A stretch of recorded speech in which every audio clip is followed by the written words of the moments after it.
हाँ दोस्तों, हमें पता है कि हम इंटरनेट पर दिखाई गई हर चीज पर विश्वास नहीं करते, लेकिन हमारी टेक्स्ट बुक्स का क्या, जो हमें बचपन से रटाई जा रही है। जी हाँ दोस्तों, बचपन से रटी रटाई चीजें भी कभी कभार गलत साबित हो जाती हैं।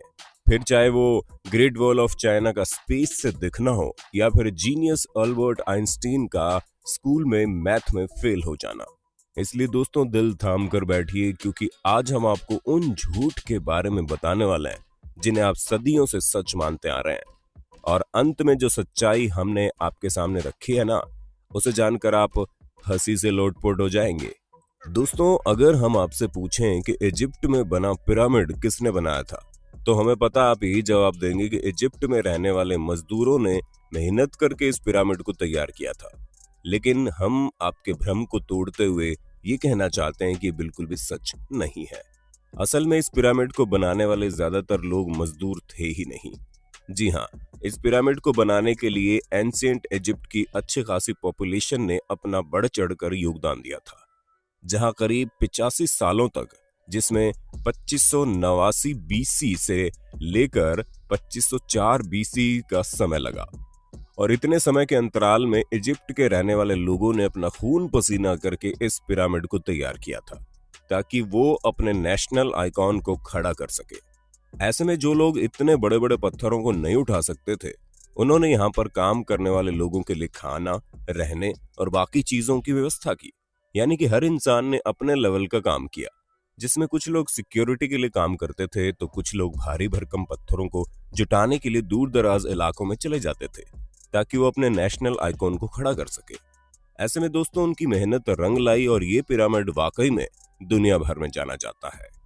चलिए दोस्तों, अब आपके सबसे फेवरेट माइकल जैक्सन की बात करते हैं, क्योंकि इस बात से कोई इनकार नहीं कर सकता कि माइकल जैक्सन ने पॉप म्यूजिक में एक अलग ही मुकाम हासिल किया था, जहां ये सिंगर के साथ साथ एक बेहतरीन डांसर भी थे। और इनके डांस मूव तो वाकई माशाल्लाह थे। ऐसे में उनका मून वॉक करने का जो स्टाइल था, वो लोगों में बड़ा फेमस हुआ। पर अफसोस दोस्तों, आपको जानकर हैरानी होगी कि इस मून वॉक को माइकल जैक्सन ने इवेंट नहीं किया था।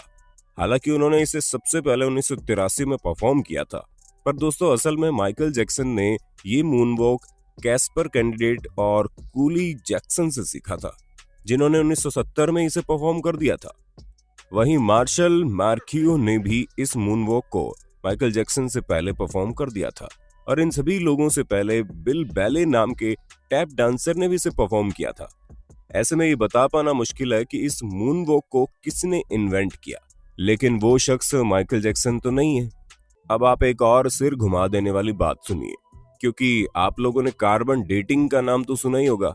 अरे नहीं नहीं दोस्तों, ये टिंडर में राइट लेफ्ट स्वाइप करने वाली डेटिंग नहीं है, बल्कि एक ऐसा मेथड है जिसके जरिए एटमॉस्फेयर में कार्बन डाइऑक्साइड के चेंज होने पर चीजों की असली उम्र बताई जा सकती है। ऐसे में आर्कियोलॉजिस्ट कार्बन डेटिंग का इस्तेमाल करके ये पता लगाते हैं कि उनके द्वारा खोजी गई चीजें कितनी पुरानी है। और इसी वजह से हम भी आपको जितनी भी चीजों की जानकारी देते हैं, उनकी उम्र कार्बन डेटिंग के हिसाब से ही होती है।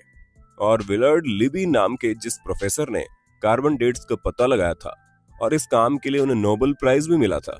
लेकिन दोस्तों, दिल थाम लीजिए, क्योंकि हम आपको बता दें कि कार्बन डेटिंग के जरिए चीजों की असली उम्र पता लगाना बहुत मुश्किल है। और ऐसा इसलिए क्योंकि हर जगह का एटमॉस्फेयर अलग अलग तरीके से चेंज होता है। हालांकि कुछ हद तक चीजें सही जा सकती है, लेकिन अब आप खुद सोचिए कि दो प्लांट हो, जिनमें से एक अमेरिका में हो और एक ग्रीनलैंड में, तो जाहिर सी बात है कि टेम्परेचर इफेक्ट की वजह से दोनों की ग्रोथ में काफी डिफरेंस आएगा। इसी तरह से कार्बन डेटिंग का भी हिसाब किताब है। अब चलिए दोस्तों, आपको एक और मिथ बस्टर स्टोरी सुनाते हैं, जो किसी और की नहीं बल्कि लॉक नेस मॉन्स्टर की फेक फोटो स्टोरी है। जी हाँ दोस्तों, जहां इस मॉन्स्टर की फोटो को न्यूज़पेपर में दिखाकर लोगों को हैरान करने में कोई कसर नहीं छोड़ी गई थी। और कई सारे लोग तो इस बात पर विश्वास भी कर बैठे थे कि सालों पहले गायब हो चुका ये क्रिएचर अब वापस से तहलका मचाने आ गया है। ऐसे में दोस्तों, लॉक नेस को स्कॉटलैंड में देखे जाने की बात कही गई। इस तस्वीर को सबसे पहले रॉबर्ट केनेथ विल्सन ने 1934 में लोगों के सामने रखा, और करीब 60 सालों तक इनकी ली गई इस तस्वीर को सच्चा समझा जा रहा था। लेकिन वो कहते हैं ना कि झूठ के दिन 4, सच चले 1000 साल। हाँ दोस्तों, हमें पता है हमारी बनाई गई कहावत उतनी अच्छी नहीं है, लेकिन इस जगह पर बिल्कुल फिट बैठती है।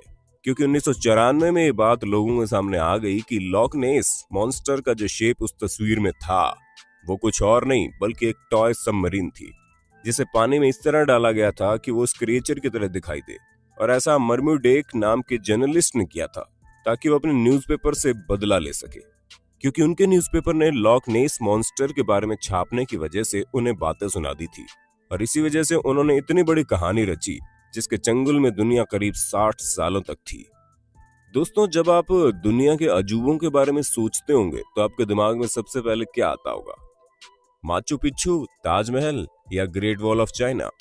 लेकिन बाकी सबका तो ठीक है, लेकिन ग्रेट वॉल ऑफ चाइना के बारे में हम आपको बता दें, ये इतना भी ग्रेट नहीं है कि स्पेस से दिखने लग जाए। जी हाँ दोस्तों, क्योंकि सच्चाई तो ये है कि ये इतना बड़ा भी नहीं है कि इसे हमारे एटमॉस्फेयर के बाहर किसी भी जगह से देखा जा सके, फिर चाहे वो मून ही क्यों ना हो, जो हमारे सबसे करीब है। और ये हम अपने मन से नहीं कह रहे, बल्कि खुद नासा ने इस बात को साबित किया है। हालांकि भले ही 21,196 किलोमीटर लंबी हो, लेकिन अगर हम इसकी चौड़ाई की बात करें तो ये बॉटम से मात्र 20 फुट चौड़ी है और टॉप से केवल 16 फुट चौड़ी है। हम आपको बता दें कि ये अफवाह 1754 के आसपास शुरू हुई। ऐसे में ये चीज हमारे चांद पर पहुंचने और स्पेस में सैटेलाइट पहुंचाने से बहुत पहले की बात है। तो ये सिवाय अफवाह के और कुछ नहीं है। अब भले ही हर साल यहाँ पर करोड़ों की संख्या में लोग आते हो, लेकिन अफसोस वो चाइना की जिस दीवार पर खड़े होते हैं वो स्पेस से तो नहीं दिखती। चलिए दोस्तों, चाइना से आप हमें ये बता दो कि दुनिया भर में तहलका मचाने वाला कोरोना वायरस चाइना की किस जगह पर सबसे पहले फैला था? हमें पता है आपको जवाब पता होगा, इसलिए कमेंट बॉक्स में एक भी इंसान का जवाब छूटना नहीं चाहिए। वैसे दोस्तों, जब कभी भी आप वाइकिंग्स के बारे में सोचते होंगे तो आपके दिमाग में सबसे पहले चीज क्या आती होगी? हमें पता है ज्यादातर लोगों को बड़े से जहाज का साइज और सींग निकले हुए हेलमेट याद आते होंगे, पर हम आपको बता दें ये दोनों ही चीजें झूठी हैं, जो कि हमारी मेन स्ट्रीम मीडिया द्वारा हमारे दिमाग में डाली गई। असल में कई सारे हिस्टोरियंस को वाइकिंग्स के समय के टूल्स मिले हैं, जिनमें से एक भी हेलमेट ऐसा नहीं मिला जिसमें सींग लगे हों। हालांकि ये माना जा सकता है कि वो लोग लड़ते टाइम खुद को बचाने के लिए हेलमेट का यूज करते होंगे, लेकिन इसका मतलब ये नहीं है कि उनके हेलमेट में ही डायरेक्ट सींग लगे हो। दोस्तों, ये जो अफवाह है ये तब से फैलनी शुरू हुई जब गुस्ताव मालस्ट्रोम नाम के आर्टिस्ट ने अपने आर्ट में वाइकिंग्स के हेलमेट में सींग लगा दिए, और तभी से लोग ये समझने लगे कि उनके हेलमेट में सींग होते थे, जबकि ऐसा कुछ भी नहीं है। तो दोस्तों, हमें पूरी उम्मीद है आपको अपने होस्ट और दोस्त सैम की वीडियो में मजा आ रहा होगा। अगर हाँ तो साथ ही वीडियो को लाइक करते चलिए, ताकि हम फ्यूचर में भी इसी तरह की इंटरेस्टिंग वीडियोस लाते रहें।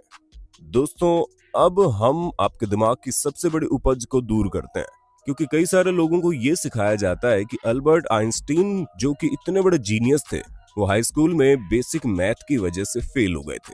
तो दोस्तों, ये बिल्कुल गलत है। जी हाँ, ऐसा कुछ भी नहीं है, बल्कि आइंस्टीन तो उल्टा मैथ के जीनियस थे। जहां मात्र 15 साल की उम्र में उन्होंने मैथ में अपनी बहुत अच्छी पकड़ बना ली थी। अब दोस्तों, जाहिर सी बात है, जो शख्स फिजिक्स की दुनिया में इतनी बड़ी उपलब्धियां पाया हो, उसे बेसिक मैथ ना आती हो, वो भी हाई स्कूल के समय में, ये चीज थोड़ी सी खटकती है।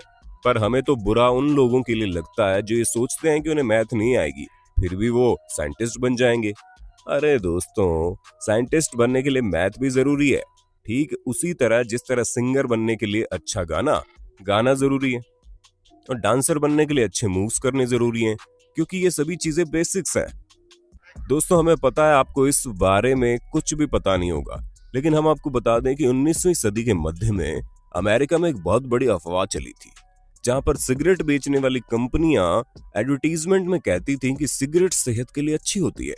जी हाँ दोस्तों, हैरान मत होइए, एक्चुअल में ऐसा होता था क्योंकि कुछ कंपनियां ये तक कहती थी कि डेंटिस्ट खुद लोगों को सिगरेट पीने की सलाह देते हैं और ये सेहत के लिए बहुत अच्छी होती हैं, जिससे टेंशन वगैरह भी कम होता है। और इस तरह के कई सारे एड कैंपेन उस समय चल रहे थे, जिसकी वजह से अमेरिका के करीब 45% लोग सिगरेट की लत लगा चुके थे। हालांकि अभी भी अमेरिका में सिगरेट पीने वालों की कोई कमी नहीं है, लेकिन उस समय पूरे 45% लोग सिगरेट पीते थे, यानी कि करीब 7 करोड़ लोग तो केवल सिगरेट ही पिया करते थे। वो तो बाद में पता चला कि ये सेहत के लिए हानिकारक है, जिससे भगवान आपको अपने पास जल्दी बुला लेते हैं, और इसी वजह से लोगों ने मरने के डर के कारण सिगरेट को टाटा बाय बाय कहना जरूरी समझा। पर शायद अभी भी कुछ लोग इस बात को नहीं समझते हैं। दोस्तों आज के लिए बस इतना ही। उम्मीद है आपको हमारी वीडियो पसंद आई होगी। अगर हाँ तो इस वीडियो के बारे में हमें कमेंट करके जरूर बताना, और ऐसे इंटरेस्टिंग वीडियोस लगातार देखने के लिए हमारे चैनल को लाइक, शेयर और सब्सक्राइब करना बिल्कुल ना भूलें।